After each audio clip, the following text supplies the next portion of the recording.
from him. It's a shame to see an effort like that be served a loss like it just was. But we're going to have Coach Claude Shields, so I'm going to talk about some stats here in just a little bit. But Coach Shields is already out of the locker room, so we're going to talk with him real quick. Jeff, you have a box. And, Coach, thanks for joining me. I feel like every time I call a game here, it ends in that similar exciting fashion. We had, in the one weekend, the Covenant game, which ended on the buzzer beater, the Maryville game, which ended in overtime, and now this. And this kind of took a similar trajectory from the game that you guys played in Danville. It was a lot more high scoring, but you guys got off to a great start, kind of squandered a little bit of a lead. The Cougars did a great job to claw their way back into this one. What was that like? What was the dynamic like in the second half? Obviously kind of frustrating to begin after the break. Yeah, I think, for one, they're good gracious. That was their fourth game in 5 nights, and you would not believe it. And I think so highly of the job that Dave is doing and what, for Averett to be able to come in there. They got 22 offensive rebounds. That is absolutely amazing. And, Carter Jones had 10 himself on that's absurd. He's a really load to handle. But, I think we got off to a great start. We still haven't built enough, and I'm hoping this game did it how we finished it. We haven't built enough good vibes so we get ahead and we're kind of like, oh, what do we do? Because I thought we played great basketball the first 35 minutes. Then, they went zone a little bit in the first half, and they got a lot of offensive rebounds.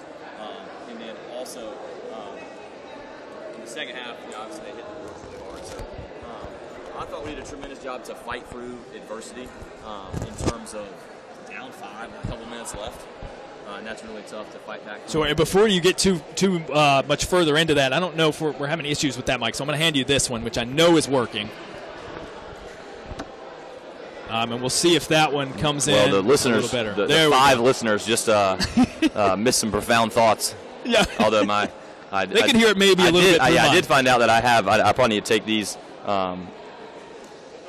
my words even more seriously than I already do, based on who has told me they have started watching them. So. My girlfriend and parents included. So I was going to say, I know your parents do. So they mentioned it a little bit earlier, I guess. So, an impressive win for your guys. Do you feel like these guys really are getting accustomed to these types of games that are tight down the stretch, and like almost that they at times it seems like they even play better in those situations? I do think that they're growing more comfortable in that. I mean, we finished that game without a senior on the floor in the last 3 minutes or so, and then in the last 5 minutes in overtime. With juniors who've been in those big moments, and that's what we're trying to remind us. Like Jalen, Chris, Ryan, you've played in these huge moments before for the last 2 years. Mm-hmm. Especially with Jalen and Chris.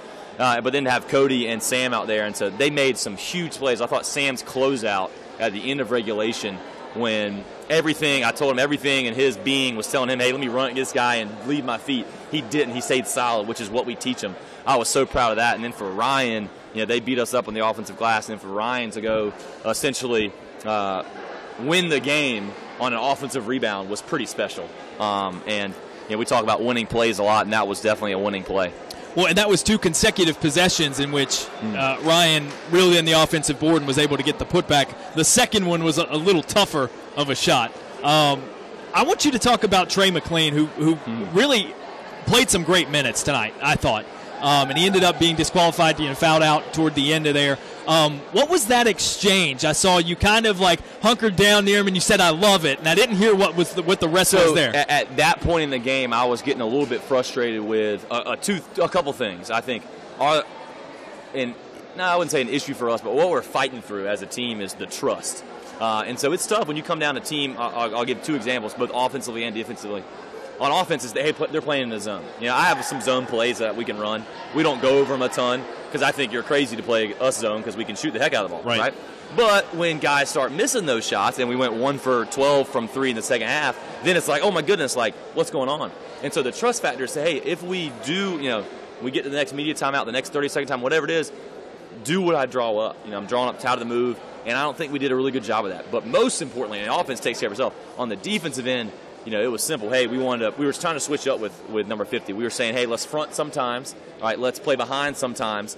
And then our whole thing is not letting them go middle. Right. And so if you're watching this as an opponent of ours. We hope to do that. We're not doing a great job right now because he just kept going in the middle. And we've, we want to make those adjustments. And so the trust of that is, hey, we got to do it. And then when the shot goes up, I don't know what Carter Jones's first shot percentage was.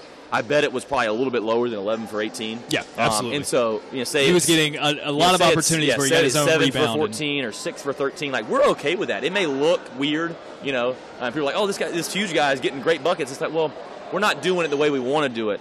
And then we got to go get the rebound. And for a team, I said it a lot, and I said it again in the locker room. I said, hey, they played 4 games in 5 days, and they're outworking us, And they played hungry. They played desperate. And Trey played that way. He played that way on Sunday. He had some big minutes against Wesleyan.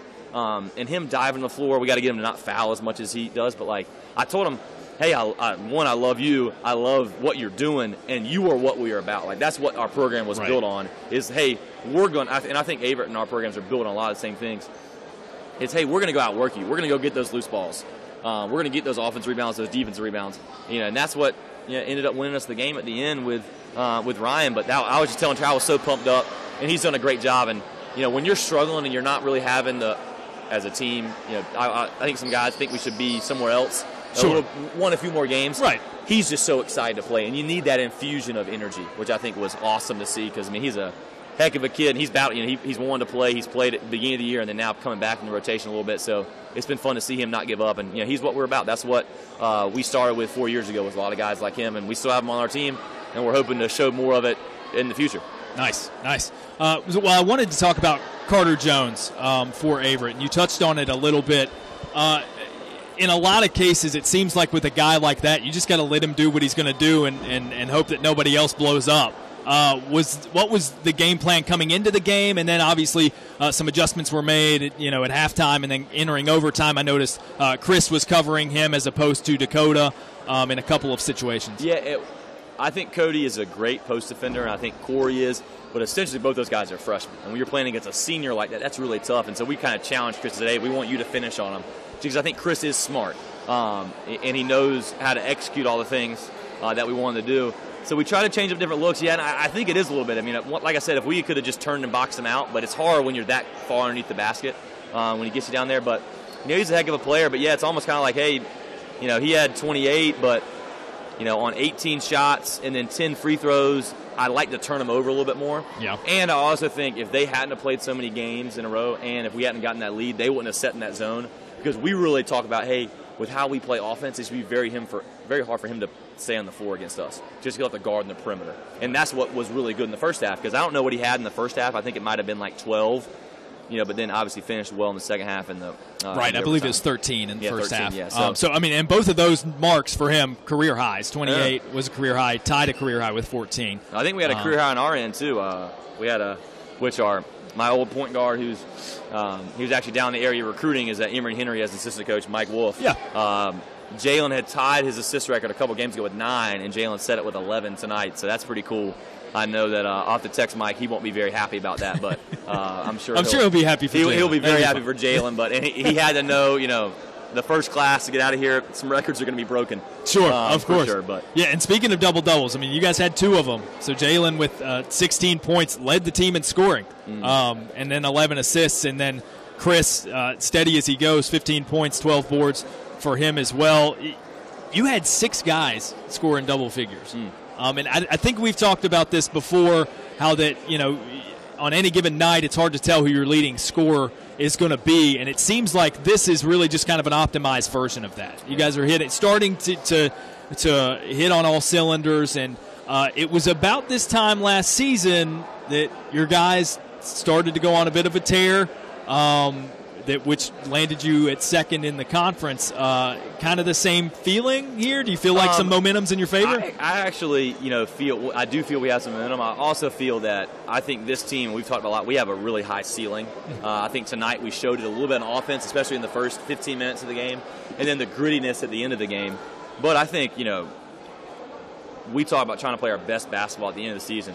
And tonight I thought we took a step forward Sunday against a really tough Wesleyan team on the road. Played the best we've ever played there for sure. We felt both last years we lost by 20. Tough place to play. And so we took a step forward despite the loss. And I think we're playing better. I think guys, hopefully with some wins, get some belief that we can do we're still in the fight of it. We're trying. This league's crazy. You got to come and bring it every night. If we don't bring it this weekend, we'll lose both of them for sure. And so we got to find a way to go and fight against Huntington, fight against LaGrange after a long bus trip. But it's a great group. I told them I was so proud of how they responded. Because I got on them a little bit at the end, and about 4 minutes left, and I was just frustrated with us getting outworked. And I said, we can't. That can't happen on the road. Here at home doesn't matter. And they really responded. And the depth of 6 guys in double figures, that's pretty awesome. And a lot of those guys are young, so we're excited about what we have here for the future. Definitely. I want to finish with one point. I love the energy out of the coaching staff today, and it's kind of progressed as the season has gone on. I noticed in pregame warm-ups, you were a little more active than normal. Yeah. I haven't seen a jacket on you all night. Yeah. So a couple of things with that. I think we changed up our warm-up a little bit just to get us going a little bit more. And, we want these guys to have fun. And so it's fun for me to go out there, and I'm talking junk to them as they're trying to get open. I mean, just to make them, it's a game. You're playing something you love. I'm doing something I love. So let's have some fun. You can do. That's one of the things that we're trying to get across is we haven't really done the right things in the last 4 minutes of the game. I thought we did tonight. That's part of the reason why we won. But you can do the right things, and you can still lose. That exists. I mean, it's basketball. You guys have seen it already. Right, exactly. And so we're trying to have fun, and that's a part of it, me going out there and I'm telling jokes from the sideline, which I think is awesome to keep our guys loose, but it's also, hey, we're going to demand a lot from you. And so it's walking that fine line, which I think our guys have responded to well. So that was a big win for us and a big finish at the end. So I'm extremely proud right now. Nice. Well, excellent win. Glad we got you a mic that was working. Yeah. All those profound words that people are listening to. I know. Thanks, Darren. Thanks. Coach Claude Shields of your William Peace University Pacers, who win in overtime, 91-89. And I'm going to quickly skim through these stats as I wasn't able to before he sat down. So for the Pacers, you heard us mention 16 points, 11 assists for Jalen Vince. A very impressive game. He was 2 of 3 from deep. Ryan Emfinger with the game-winning basket, 15 points, 9 rebounds for him, so almost another double-double for the